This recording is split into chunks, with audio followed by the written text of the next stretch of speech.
Yeah, so you guys have probably all heard that expression, right? One in the hand is worth two in the bush. I don't know exactly what that means. It has something to do with birds or something. Two stones, rocks. No.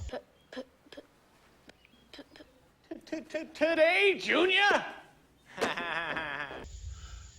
Okay, I have no idea what that means, but I learned something this week. I'm gonna share with you guys. So here's your Tuesday morning tech tip from Pugliese Speed Shop. Two birds, one stone. Yeah, that's what I was thinking. It still has nothing to do with what I learned this week, but the one for two thing does. And I mean, usually you want two for one, right? That's the deal, you know. You go shopping, you get the twofers, or you know, the buy one get ones, or whatever. I don't know. I'm not good at that stuff either. But that's usually what you're hoping for. In this case, when it comes to hot rodding, we're talking about something different. Sometimes it's better to have one than two. Now, you look around inside, outside the shop, wherever you want, it would seem that I do not subscribe to that train of thought. And you'd be right. But sometimes it's better to have one on the road than two just sitting around. That's what I was trying to say from the beginning. It took me an awful long time to get there. But if you're watching this channel for any amount of time, you already know that. So, as per usual, I'm going to sit down, try and gather my thoughts, and put my ramblings, hopefully, in something you guys can all learn from. Let me first start with a disclaimer. If you're hearing music in the background, like don't copyright me or whatever. My neighbor is apparently having a hell of a party, and I'm a little jealous because I wasn't invited, but maybe after I finish this, we'll go see what we got going on. Anyway, where were we? Last week, me and old Wade took a little trip. Went up to Edinburgh, Virginia, met with Sky, and guys, he gave us full range of Square Body Central. We were checking everything out, the body shop, the main shop, projects to come, completed projects, customer rigs, all of it. Super good dude, and gave me a hell of a deal on a frame for the 65, so that's awesome, right? All good things. Some of the comments in last week's tech tip kind of got me thinking.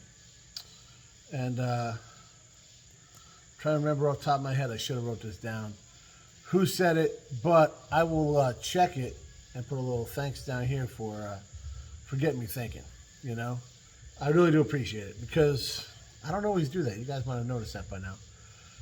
But what they were talking about was, you know who it was? It was Eric. Eric, I appreciate it. Our buddy that bought the Suburban. He's a VW guy. He's got some of the VW pickups, which I absolutely love. And I'd love to get one, but you see I kind of got my hands full around here right now. Maybe someday, we'll see. But I've always wanted to make one into like a GTI replica. All right, we're getting off track. He mentioned he had a similar issue because I was talking about I didn't want to cut up another truck to fix mine, which is why I got rid of the step side, which is how I got the Suburban, which is how I met Eric. So I guess that kind of makes sense, right? But I didn't want to do that, and there was some really good projects out there, cheap, guys. I mean, there was a couple nice, nothing's rust free. We figured that out, right? But very low rust, you know, 64, 5, and 6 pickups for like $2,000. Short bed, most of them are step sides, whatever you like, you know, for cheap. I mean, $2,000. And it looks like they can be put together, slap a motor in it, and you're on the road. But and they had titles. So I didn't want to do that. I didn't want to tear that up. Now, Eric said he had the same problem with his VW stuff because he needs a lot of stuff on his, I guess, and he doesn't want to cut up another one to fix his. But then he started thinking, you know, you can either have two of them sitting there not done, and then eventually people lose interest and they go to the scrapyard or they get cut up or they go away or they just disintegrate into nothing, and that's that.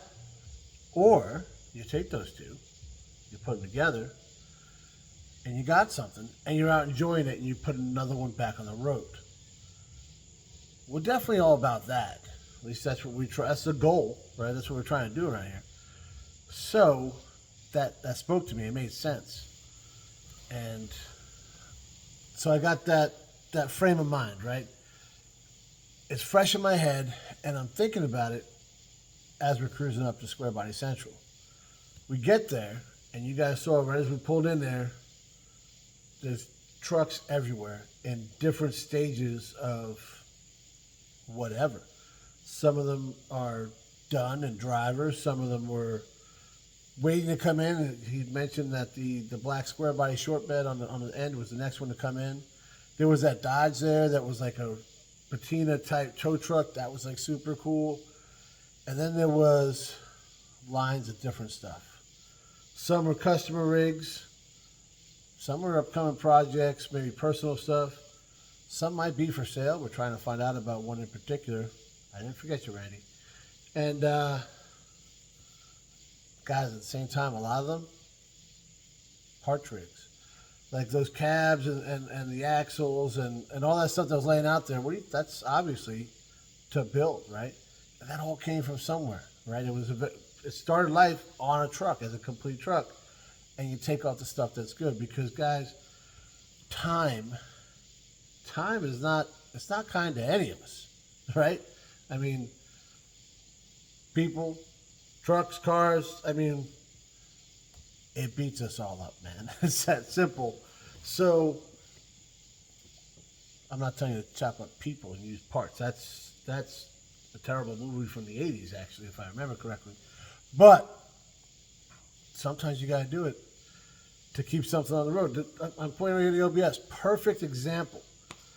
This looks like a pretty clean truck. It's pretty clean, original type truck, right? It didn't have all sorts of stuff done to it. It hasn't been repainted, none of that.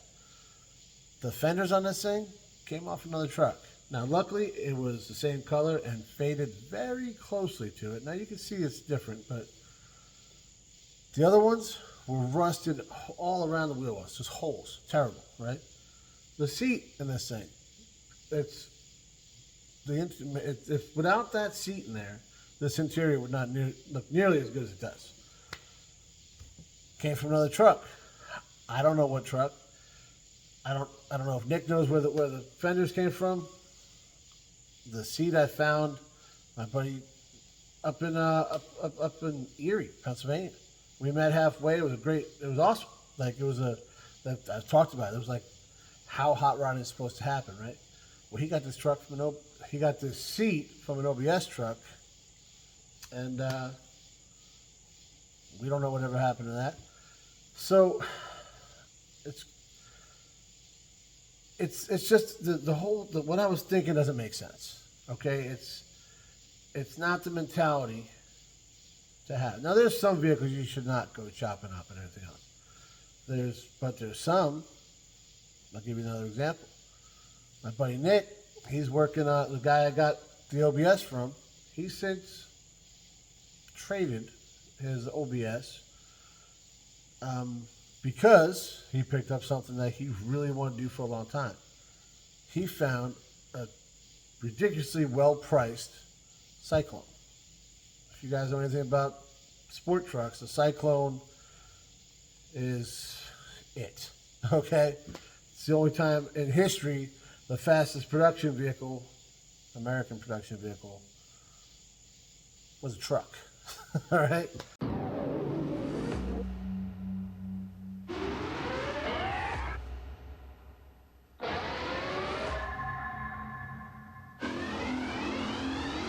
limited edition GMC Cyclone. Technology that speaks for itself. In fact, your GMC truck dealer would like to show you only one more Cyclone feature.